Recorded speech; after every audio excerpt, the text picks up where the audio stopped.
By the winter of 1943, the Italian campaign had devolved into a brutal slog. The Allied advance up the mountainous spine of the peninsula was a war of inches, fought in freezing mud and rain against a series of formidable German defensive belts, the Gustav Line being the most infamous. Progress was measured not in miles on a map, but by the capture of a single stone farmhouse, a fortified ridge, or a bend in a sunken road. For the American GI, this was an infantryman's fight at its most elemental, a close, vicious struggle where survival depended on fire, maneuver, and the quality of the steel in one's hands. The German defenders, masters of the static defense, held a doctrinal advantage they believed to be unassailable. The Wehrmacht squad was built around the terrifying firepower of the MG-42 machine gun, a weapon capable of firing 1,200 rounds per minute that could dominate entire sectors. The riflemen who supported it carried the Mauser Car 98K, a bolt-action rifle renowned for its accuracy and reliability. A German soldier was trained to be a marksman, to engage targets at distance, and to believe in the superiority of his high-velocity 7.92 mm and 9 mm rounds. On paper, the American arsenal seemed a strange mix of the revolutionary and the archaic. The standard issue M1 Garand gave the average GI a rate of fire far superior to his German counterpart. But it was the American submachine guns, the Thompson and the newer, cruder M3 grease gun, that drew the most skepticism from their opponents. To a German NCO accustomed to the finely engineered MP40, the American SMGs were an absurdity. They were heavy, their effective range was pitifully short, and they fired a slow, fat 45 ACP pistol round that looked more suited for a Chicago street fight than a European battlefield. The contempt was rooted in a difference of philosophy that could be measured in meters per second. The German 9mm parabellum round left the muzzle of an MP40 at roughly 380 meters per second, offering a flat, predictable trajectory. The American 45 ACP slug ambled out of a Thompson at a leisurely 285 meters per second, beginning to drop significantly after just 50 yards. German veterans, peering from well-sighted machine gun nests in the Italian hills, saw the Thompson not as a weapon, but as a liability. It was a trench broom for a war they believed would be won by rifles. It is a clumsy weapon, firing a pistol bullet with the trajectory of a thrown rock, a German Obergefreiter might have written in a letter home. The Americans give it to their sergeants, who spray it from the hip and hit nothing but the dirt.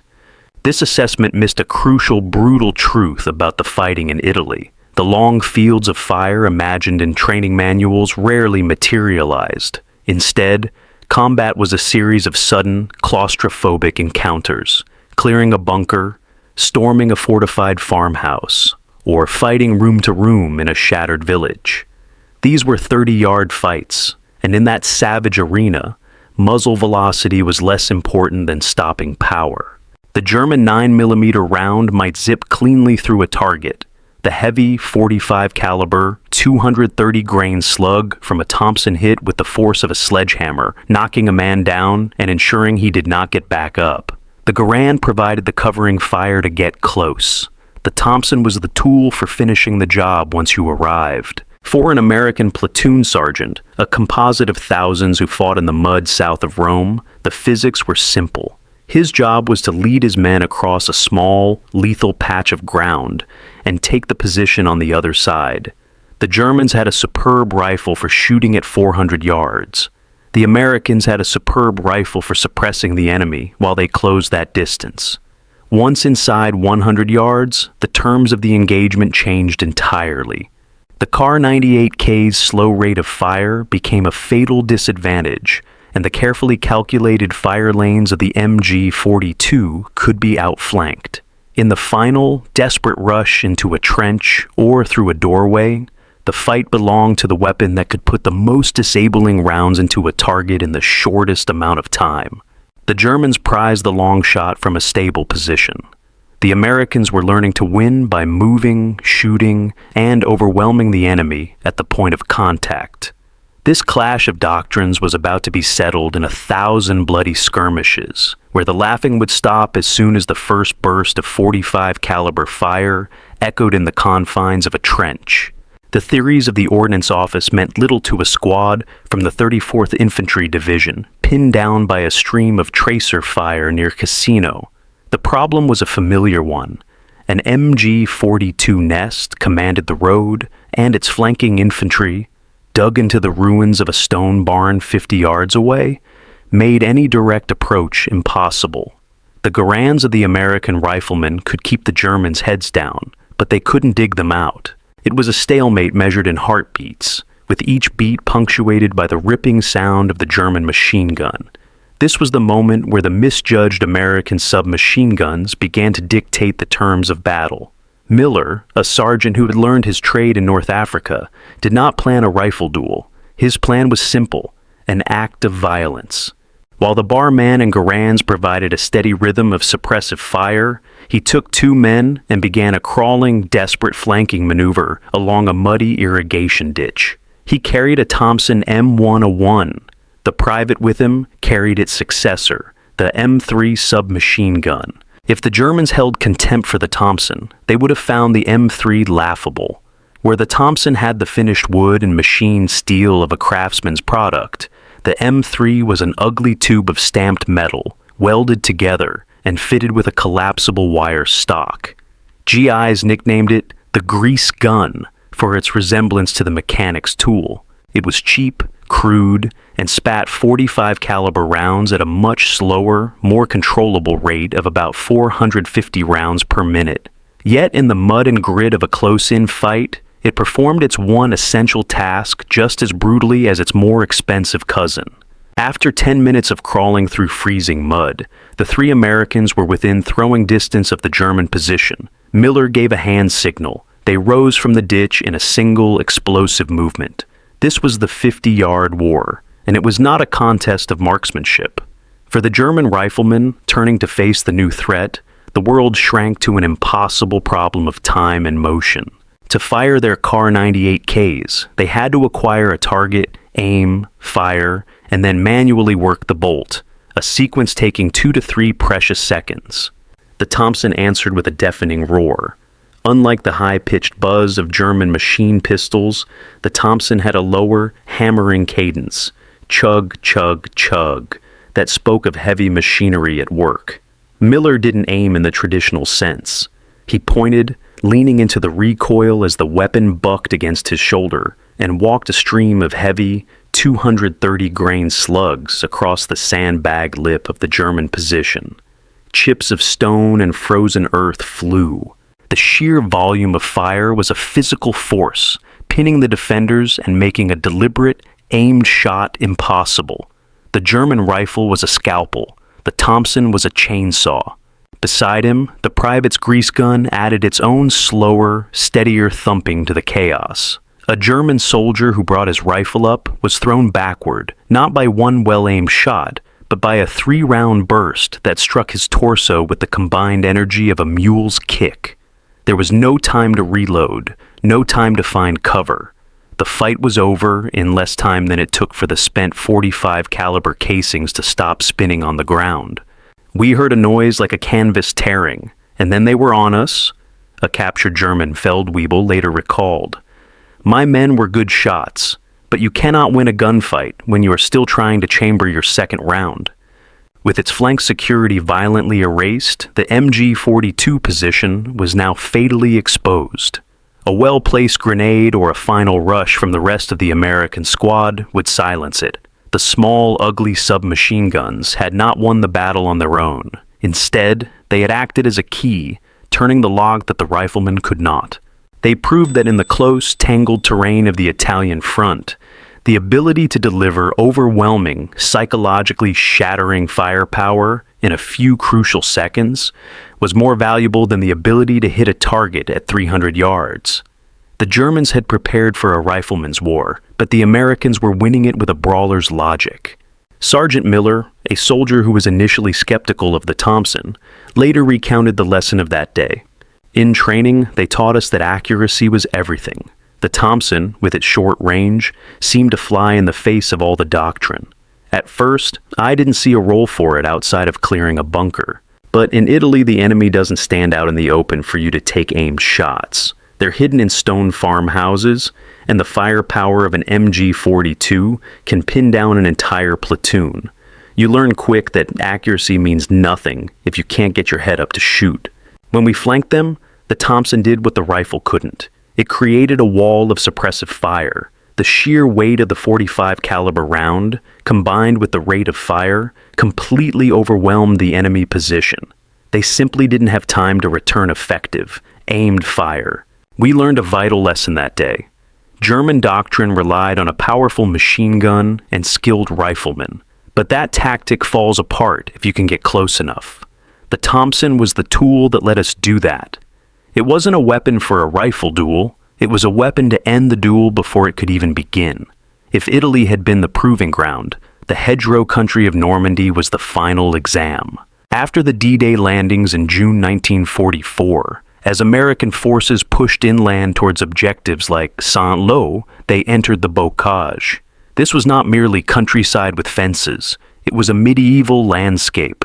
A suffocating maze of small fields partitioned by immense earthen embankments, some over 10 feet high and topped with ancient tangled trees and shrubs. For the German defenders, it was a natural fortress, a landscape that broke armies down into isolated platoons and rewarded the defender's machine gun. The German tactical response to the bocage was brutally effective. An MG-42 would be sighted at the corner of a field, commanding the entire pasture on the diagonal. Riflemen in concealed foxholes would protect its flanks. Any American squad that entered the field through a gate or gap was funneled directly into this pre-registered kill zone. The German doctrine of a defense anchored by long-range machine gun fire found its perfect expression here. Initial American losses were staggering. Standard tactics, advancing in formation, using artillery, proved useless against a defense that was both everywhere and nowhere. The solution was not delivered from headquarters. It was invented in the mud and blood by junior officers and NCOs who realized they had to change the rules of the fight. The battle for the bocage would not be won in the middle of the field. It would be won in the hedgerow itself. The American counter-tactic that emerged was a symphony of overwhelming violence, and the submachine gun was its lead instrument. A typical assault began not with a subtle maneuver, but with a deafening display of firepower. One element of a squad, the fire support base, would unload everything it had: M1s, BARs, light machine guns, on the suspected German positions in the opposite hedgerow. The goal of this barrage was not precision, but suppression. It was a wall of lead and noise designed to make the enemy hug the dirt and pray. Under the cover of this storm, the assault element would begin its advance. This team, often just 3 or 4 men, was heavy with close-range weaponry, grenades, shotguns, and, most critically, the Thompson and the M3 grease gun. They didn't run into the open field. Instead, they crept, crawled, and dashed along the base of the hedgerow to their left or right, staying out of the primary line of fire. Their objective was the corner of the field, the concealed nest where the MG-42 was waiting. The final moments were a study in point-blank ferocity. Arriving at the corner, the sergeant leading the assault wouldn't wait for a clear line of sight. He knew the enemy was just on the other side of the thick foliage. He would brace himself, push the muzzle of his Thompson directly into the dense curtain of leaves and branches, and pull the trigger. The effect was devastating. A full magazine of 45 ACP slugs, 20 or 30 heavy chunks of lead, would rip through the hedgerow in a 2-second burst. It was an act of agricultural destruction as much as combat. Leaves, twigs, and branches were pulverized. For the German machine gun crew huddled in their nest, there was no warning. A sound like a buzzsaw erupting in their ears was followed by a storm of heavy projectiles tearing through their cover and their bodies. The stopping power of the .45 round was absolute. It didn't need a clean hit to shatter limbs and disable men. You learned not to watch the middle of the field, a veteran of the 29th Infantry Division remembered. You listened. You'd hear the BAR open up, then you'd hear the Thompson start its thumping. A few seconds of that, a few grenades, and then you'd hear the shouting as the boys went over the top. This was the verdict delivered in the bocage, field by bloody field. The Germans' elegant long-range defensive system was short-circuited by a brutal, close-range assault weapon.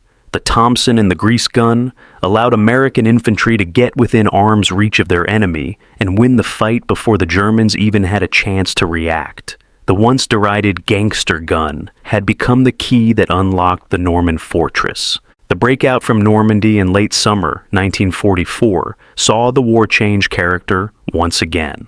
As Allied armies raced across the open fields of France, the long-range rifle and the tank came back into their own. But the lessons of the bocage were not forgotten. In the brutal street fighting for Aachen, the first German city to fall, and later in the dark, snow-filled confines of the Hürtgen forest and the Ardennes, the submachine gun reasserted its dominance. Whenever the fighting became a close, desperate affair, the familiar hammering sound of the Thompson and the grease gun was the sound of American infantry solving a problem. The ultimate consequence of these repeated brutal lessons was a fundamental shift in the United States Army's understanding of infantry combat. The pre-war doctrine, which had placed the skilled rifleman and his M1 Garand at the center of the universe, was amended by the hard-won realities of the battlefield. The war had proven that the infantry squad was not just a collection of riflemen, it was a combined arms team. The Garand provided the range and precision, the BAR provided the sustained suppressive fire, but it was the submachine gun that gave the squad its knockout punch at close quarters. The concept of the modern fire team, with its blend of specialized weapons, was forged in these battles. The legacy of this transformation is best embodied by the M3 grease gun. While the Thompson retained its iconic status, the M3 was the weapon that reflected the new American doctrine. Between 1943 and the end of the war, over 600,000 were produced. It was a testament to the American genius for mass production and ruthless pragmatism. The Germans were concurrently developing their own revolutionary assault rifle, the STG-44, a masterpiece of engineering that was arguably the best infantry weapon of the war. But it was complex, expensive, and arrived too late and in too few numbers to make a strategic difference.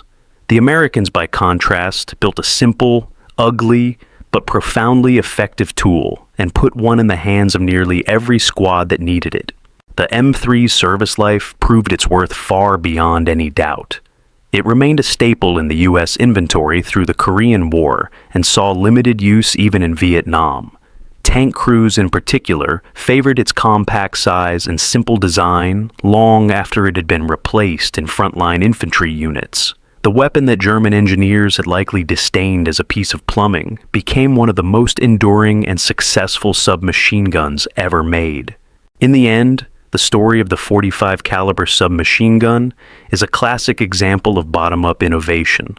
It was the sergeants, lieutenants, and common GIs who, facing the tactical realities of combat in Italy and France, adapted their methods and turned a supposedly inferior weapon into a war winner. Official doctrine eventually caught up, but the practice was perfected in the field. The Germans, with their belief in superior engineering and marksmanship, had prepared for a war of calculated ballistics.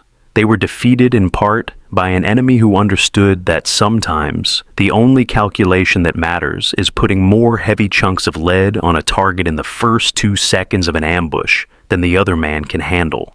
The German soldiers may have laughed at the Thompson when they first encountered it, seeing only a clumsy weapon with the ballistics of a thrown stone. They stopped laughing when they realized the Americans weren't using it to fight at 300 yards. They were using it to win the last 10.